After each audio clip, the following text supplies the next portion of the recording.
Cette fois c'est la fin, on se retrouve pour une nouvelle vidéo Lego Magazine. Aujourd'hui, magazine Lego Star Wars du mois de mars 2025. Et on commence direct avec la mini-figurine. Juste ici, vous avez la mini-figurine de l'Imperial Commando. Figurine pas exclusive, néanmoins très sympathique de retrouver dans le magazine. En effet, il s'agit jusqu'alors d'une mini-figurine exclusive à un Battle Pack sorti le 1er juin 2024. Il me semble que c'est celui des Night Hall. En tout cas, une boîte quand même assez cher il me semble, qui était donc de 24 € pour le contenu qu'elle propose. Donc si vous n'avez pas, si vous n'êtes pas procuré ce set quand il était sorti, ça vous permet de l'avoir pour un petit peu moins cher, surtout si vous vouliez que cette mini figurine. En tout cas, on retrouve pas mal d'éléments plutôt sympathiques, notamment le casque qui est donc un nouveau moule, donc ça c'est plutôt sympa en deux couleurs, hein, en blanc et en gris foncé, avec quelques topographies, notamment en noir. On retrouve également un torse plutôt sympathique avec des impressions qui continuent sur les jambes, des détails plutôt sympas donc. Sous le casque, on retrouve, tel des Mandaloriens, une tête noire sans aucune impression. À l'arrière de la mini-fun, on va retrouver un backpack avec une tuile tampographiée. Là encore, de très très beaux détails sur cette mini-figurine. Les tampographies ne s'arrêtent pas là, elles continuent également à l'arrière du torse. En termes d'accessoires, on retrouve un blaster moyen. Maintenant la carte. Juste ici, vous avez la carte en édition limitée numéro LE9 Dark Maul. Elle appartient à la série de cartes à collectionner Lego Star Wars édition Jubilé. Donc voilà, maintenant qu'on a fait le tour des diverses surprises, on va pouvoir très rapidement regarder le paperback juste ici avec donc une petite illustration à l'échelle de notre mini-figurine et ici une illustration pour illustrer tout simplement, c'est le but d'une illustration vous me direz. Le nom de notre mini-figurine, l'âge qui est évidemment subjectif. On retrouve également l'échelle avec une petite taille topographiée 1 par 1 que je vous ai détaillé tout à l'heure, ainsi que le numéro d'item qui vous permettra de le rajouter à votre collection Brickset ou tout simplement de le rajouter, d'obtenir les instructions sur le site de Blue Ocean. On retrouve également le magazine sur un format classique à 6,99 €, ça ne change pas, avec un petit sommaire sur 2 pages, hein, c'est la norme dans la gamme Star Wars. On commence directement avec la BD qui sera forcément disponible sur la chaîne BD, hein. Je pense que j'ai même plus besoin de vous dire, puisqu'il faut que je prenne le temps tout simplement de mettre tout dans l'ordre chronologique, donc ça prend un petit peu de temps. On a également une petite publicité pour le Climber Mech de Kai, ainsi que la suite justement de la BD.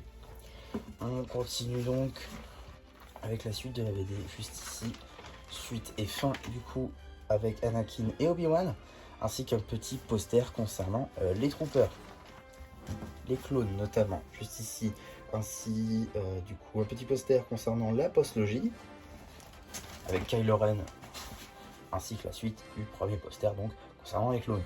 On a également la page concernant l'abonnement Padawan, des petits jeux concernant Hoth ou notre chasseur de primes préféré. On a ensuite un petit jeu sur 2 pages avec diverses planètes de l'univers Star Wars. Un petit jeu concernant BB-8 et des fréquences. S'il y a des gamers dans le coin, ça peut vous faire penser peut-être à Spider-Man, Marvel Spider-Man de 2017, effectivement. 2018, je sais plus, 2017 peut-être. Je sais pas, je dois sûrement me tromper. En tout cas, un très bon jeu sur la PlayStation, mais du coup, c'est un peu le même style de jeu si vous voulez. On a également des petites pages info, c'est dit comme ça, concernant du coup les 3 casques. Sans doute, non, on a un casque de la première vague, un de la deuxième et un de la troisième, je crois. En tout cas, voilà, des casques 18+, donc plutôt cool de les retrouver dans le magazine. On a également donc une petite page concernant notre film du jour, ainsi qu'une petite BD la mettant en scène. Évidemment, donc on en met plusieurs, donc c'est pour vous faire acheter plusieurs fois le magazine, pour pouvoir avoir plusieurs fois le garde, forcément. On a également une petite page juste ici courrier avec surtout des dessins et une collection. Alors un truc que je trouve plutôt intéressant, et ceux qui ont magazine, je vous invite à le faire, c'est-à-dire ceux qui ont surtout une imprimante chez eux, vous pouvez scanner cette page-là, découper la partie qui vous intéresse, l'envoyer à Blue Ocean pour répondre à cette question, parce que je pense que c'est assez important. Juste ici, ça vous pose 2 questions. Quel vaisseau Lego Star Wars souhaiterais-tu voir dans le futur magazine? Et également, quelle figurine Lego Star Wars voudrais-tu obtenir? Pour moi, voilà, vous savez, je suis pas un fan de vaisseaux, même si quand j'en ai, surtout dans les lots, je les défends un petit peu parce que c'est quand même des grosses constructions. Maintenant, est-ce que franchement, on préférerait pas tous avoir que de la mini-figurine comme dans la gamme Ninjago? Peut-être. Du coup, j'avoue, je serais d'accord pour dire aucun. Et ici, mettre que des figurines assez intéressantes, tout du moins, c'est vrai que vous voudriez. Parce que là, c'est quand même une occasion que nous propose Blue Shed, donc pourquoi pas la saisir. En tout cas, j'essaierai peut-être de le faire de mon côté. On a également, avant de s'attaquer au prochain numéro, on a aussi des petites publicités.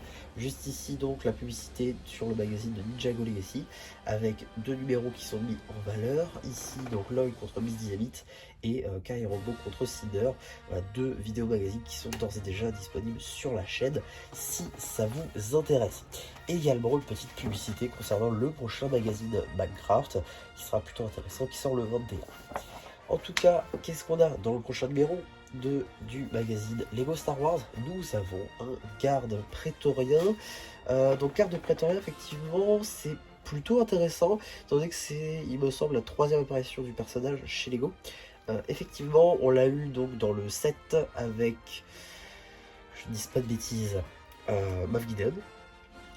Et on l'a également eu dans le calendrier de la vente de 2024. Donc le retrouver dans le magazine, ça en fait sa 3e apparition. Le garde prétorien du coup le 2 avril, j'imagine qu'ils n'ont pas mis le 1 pour pas faire une blague. En tout cas plutôt sympa avec la carte du Mando, donc ça c'est plutôt sympa également. Bon voilà, hein, pour le coup j'ai déjà mis la main sur cette mini-figurine, donc ça m'attire pas plus que ça. Mais pour ceux qui auraient toujours pas pris le set ou qui n'auraient pas pris le calendrier de l'avant, c'est plutôt cool effectivement. On a également, j'aimerais juste revenir dessus, ici 2 petits magazines. Là on a le Ninjago Dragon Rising qui sort le 19 mars, donc ça c'est plutôt intéressant. Et très prochainement, on a le prochain Jurassic World.